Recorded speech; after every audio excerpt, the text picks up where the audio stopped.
You're watching the Battered Fans Network.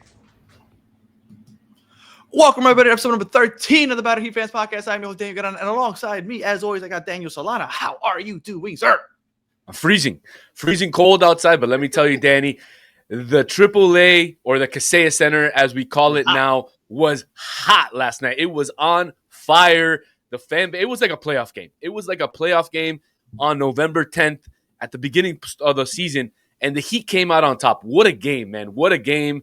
And this team is for real. This team is for real. I texted you last night. I apologize to everybody who I talked about on the Ja Morant episode that we dropped yesterday. I apologize.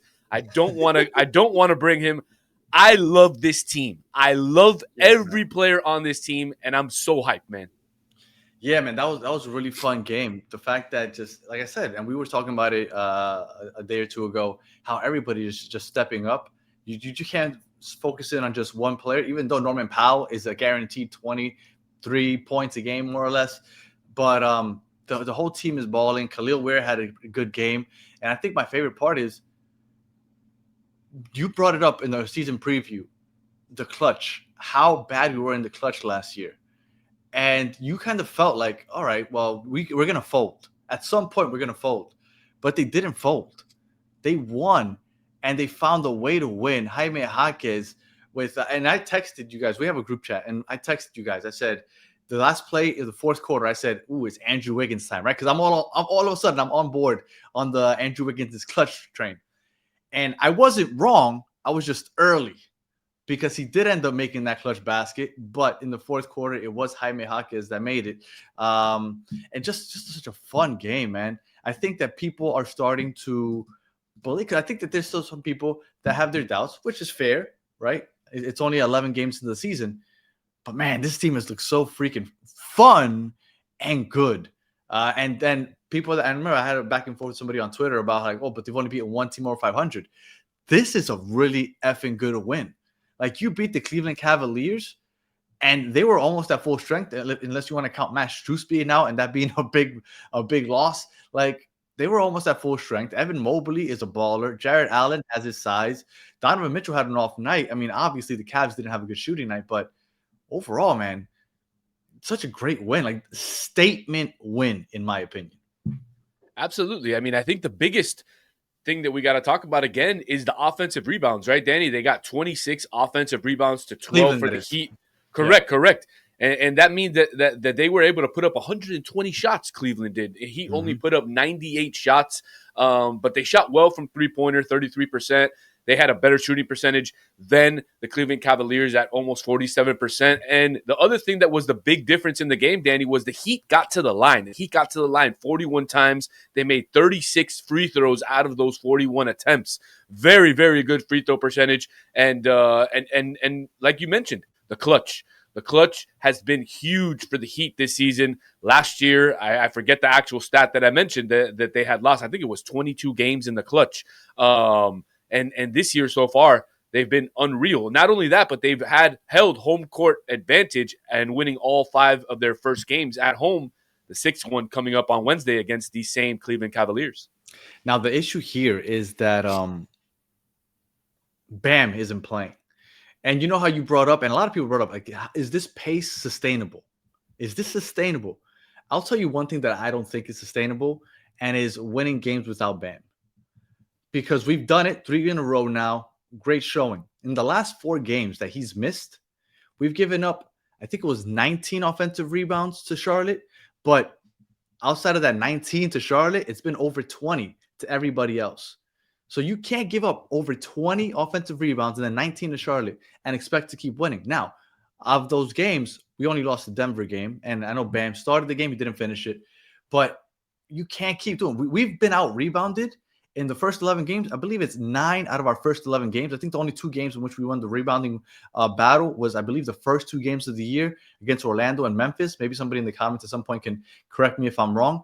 But outside of that, we've been out-rebounded. And on the offensive glass, we weren't great when Bam was playing, but we were giving up 9, 10, 12. The games that Bam has missed, over 20 extra possessions these other teams are getting. So, yes, the pace, it might fall off a little bit, but one thing that is not sustainable is winning when you're giving up that many offensive rebounds, and Bam is huge on that. Because even though Bam doesn't get huge rebounding numbers, he does a great job boxing out their best rebounder.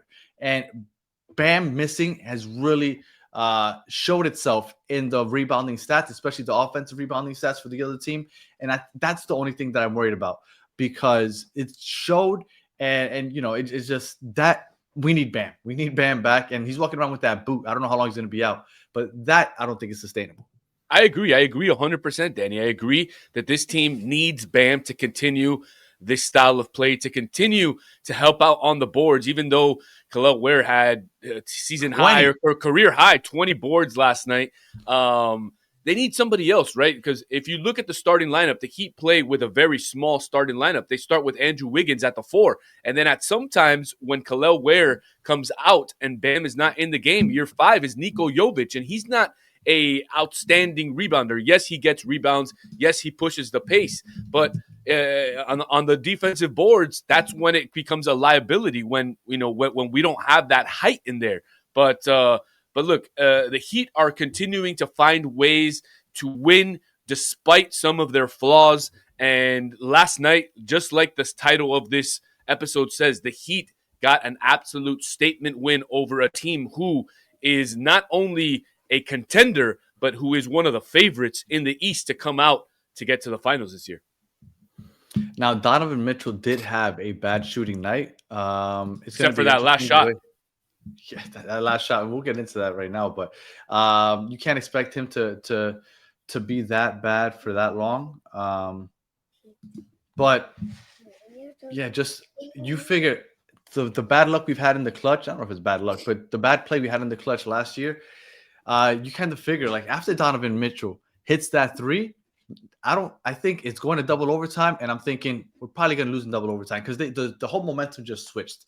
But I will tell you that those 2 plays were, in my opinion, award-winning plays, because the first one, the Donovan Mitchell 3, the way he crashed the boards and got that offensive rebound, and then that turnaround 3-point fadeaway shot, I thought that was an award-winning play, just because I thought if he ends up in the MVP conversation or somehow wins it, they're going to show that as one of the main highlights for his MVP winning reel. That's what I was thinking. And then a couple seconds later, the Heat have an award-winning play, because I think if Spo wins Coach of the Year, like we think he should so far early part of the season, that is one of the plays that that people are going to point to, even though the whole Chris Quinn thing now is out there. But I think that those are 2 award-winning highlights, because both those guys are going to be in those conversations, and I think those 2 plays would stand out in those highlight reels that you'll see when they talk about them. I agree. Although I will tell you this, and I don't want to be a hater, but Donovan Mitchell stepped out of bounds twice, and they didn't go back and review it. But he did make that unbelievable shot. But I want to throw my flowers or give Spo his flowers, right? He said he had that play in his notebook for the last 4 years that Chris Quinn drew it up. But you have to have the cojones, and you have to have the mentality to call that play knowing you have 0.4 seconds left, and knowing that that's basically what you need is a tip-in. And not only did he draw it up, but the Heat executed it to perfection, and we know what the ending was. It was a 140-138 win by your Miami Heat. No, and Andrew Wiggins had the athleticism to get to the rim, right? They had that elevator screen where he kind of... And Jovic put it right where he had to, because if he puts it anywhere 2 more inches to the left, 2 more inches to the right, like Spo says, you might need 0.6 seconds or 0.8 seconds to put it in. So Jovic had to put it exactly where he put it for Wiggins to catch it and put it right in. I mean, it was an absolute perfect play. Perfect play. It was, and it was just fun to watch. Jaime being almost like a go-to guy now. And again, you got Norman Powell, which at the end of the game, Norman Powell, he's looking great. And there was a point where he had a 3-point play that they didn't call, and they said that it was on the floor. I thought that was a bad call, but Norman Powell, another great game. When the ball's in his hand, he can consistently get to the rim. He can go ahead and pull up for the midi, and you think it's going to be money. And then Jaime Jaquez, how much did people hate on his spin moves last year? Oh, all he has is the spin move. But this year, he went to the spin move for that game-tying basket, and it worked It worked because in the first 10 games leading up to this 11th game against the Cavs, he has been a great playmaker. He takes it into the paint and he is doing a great job of creating for others and dishing it out in the paint. So because of that, they had to respect it, right? They couldn't close in on that spin move because you almost know that it's coming. But when you know that he could also pass out of it really well this season, you got to respect that playmaking ability. So they couldn't go ahead and collapse on him. So he was able to get that spin move off, the game time bucket. Shout out to Jaime Jaquez. I'm still weighing my options whether I should just invest on the jersey or not because like he's just so fun to watch. Well, first off, I'm going to tell you, just go ahead and buy the jersey. I was there last night at the Heat store. They have all the Jaime Jaquez jerseys up, the Vice. They have the white, the red, the black. They have them all. I mean, Jaime Jaquez is becoming the next big thing in Miami, and not only because of what he's showing on the court, but also, I mean, like I went to the Heat event. I mean, that guy is an absolute class act, speaking English, speaking Spanish, doing absolutely everything that he can on that second unit. And Danny, he almost had a triple-double in the first half. I believe in the first half he had like 10 points, 6 rebounds, and like 4 assists. Almost ends up with a triple-double again with 22, 7, and 13. I mean, this guy is quickly becoming 6th man of the year candidate right away at the start of the season. Hands down. He's becoming such a crucial part to what the Heat do, especially in that second unit. I've heard some people talking like, ooh, he's playing so well. Should be a starter? No, man. He is the second unit. He is what makes that second unit go. And he closes the games. Spo has the trust in him to close the game. So he doesn't necessarily have to start. He's the engine of that second unit, and then he's the engine right now of that closing unit. Because if you notice, Danny, yesterday, when in the last 2-3 minutes, who's taking the ball down the court when it's clutch minutes? It's Jaime Jaquez Jr. Who has the ball in his hands and who's creating for everybody else? It's Jaime Jaquez Jr. Yeah, absolutely. No, and it can't be understated enough how well Jaime is playing. Again, like you said, 22 points, 13 rebounds, 7 assists. He's just become such a great playmaker. And again, that's why that spin move at the end worked, because you got to respect his playmaking ability now. And I know we touched on Khalil Ware, but the 20 rebounds, not only was that impressive because he needed to show up against Jared Allen and Evan Mobley. You need to show up. But the fact that it was 7 offensive rebounds, and not the 7 offensive, but the timing of those, because I felt like some of them came in such crucial points in the fourth quarter, giving us those second chance opportunities. So shout out to Khalil Ware, because we poop on him enough where like you have to give him his flowers when he shows up. And today he showed up big time. Absolutely. I wanted to pick your brain for a second. I was wondering, has anybody ever won 6th man of the year and most improved player in the same year? Yes, I believe so. Okay. We'll have to research that, and we'll have to bring it up in another episode, because I believe it was Darryl Armstrong for the Orlando Magic. Oh wow, what a throwback! I want to say what a throwback. But yeah. Hey, I mean, Jaime Jaquez could get that. And then talking about Khalil, because you brought him up, fantastic on the boards. Had a much better second half. First half he struggled, especially on the offensive end. He just didn't look like he was there. Second half, I don't know what happened, but somebody said something at halftime, because he came back and he was defending well. He was going for those rebounds, and he had a very, very big second half, especially playing defense on both Jared Allen and Evan Mobley, 2 of the big players or best players for Cleveland Cavaliers. I put up a stat on social media, and if you haven't already, Battered Heat fans and Battered Miami fans on IG, Battered Heat fans on Twitter or X, about how Jaime Jaquez was leading the league in plus minus. He was tied with Nikola Jokic, the Joker. And yesterday, surprisingly, he was a -2, even though I thought he had a great game. It's odd to see that he was a -2, but yeah, that was it. I just want to bring that up. That was really odd. The leader in the plus minus was Norman Powell yesterday, plus 17. But overall, great performance. And we got that game coming up on Wednesday, the rematch. And it's going to be interesting to see how that kind of turns out. Yeah, not only that is the rematch, but Wednesday is Vice Night, the first Vice Night of the year. They had mentioned last night at the game that they will be debuting a brand new Vice court, so it'll be different from the prior year's Vice courts. Nice. So, yeah, Danny, you're going on the right game. You're taking the fam. They're going to enjoy a new Vice game. It'll be the black jerseys confirmed. It'll be a black. I have a feeling that the court's going to be black. I have a feeling. I don't know why. Cool. That'll be cool. I remember the Brooklyn Nets did a really dark gray once, which looked interesting. But some people complained about it, so it only lasted like a season, and they had to change it. But I guess for a city edition, they could do something crazy.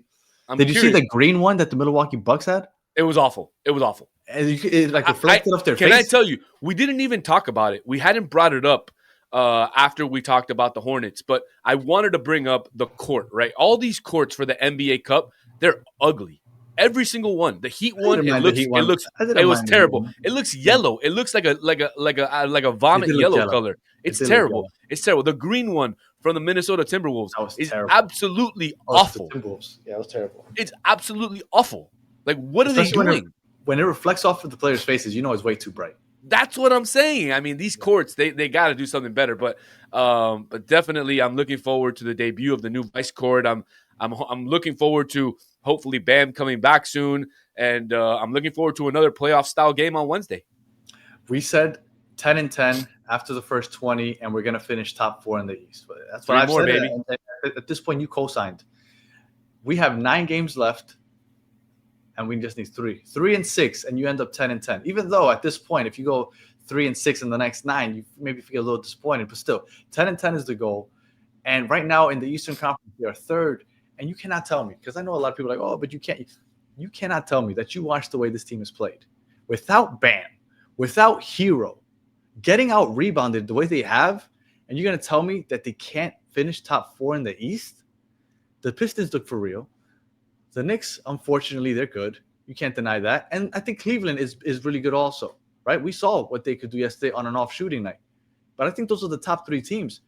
I don't see why anybody would argue that the Heat can't fall into 4th place and maybe even sneak into 3rd or 2nd if they can keep it up.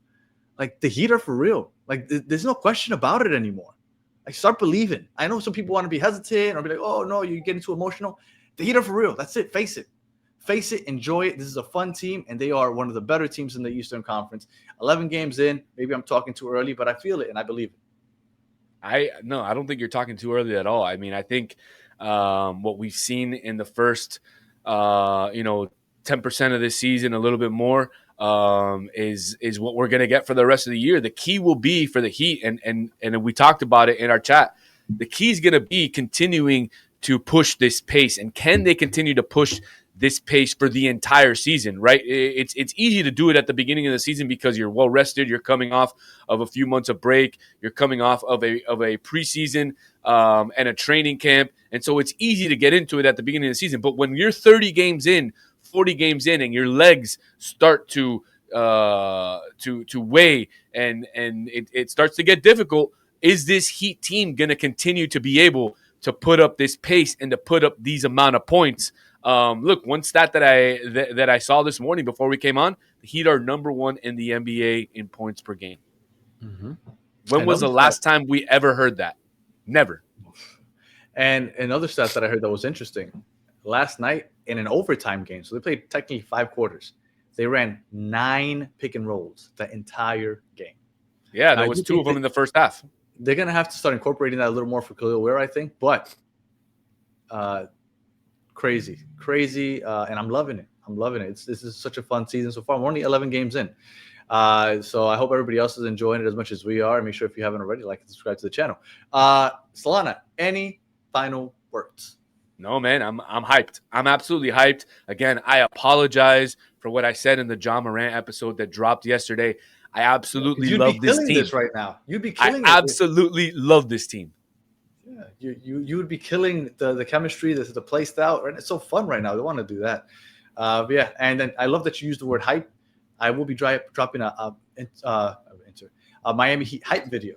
Right, it's something that I used to do back in the day when I first started using social media, and I did one for the Heat for the start of the season. So look out for that on social media.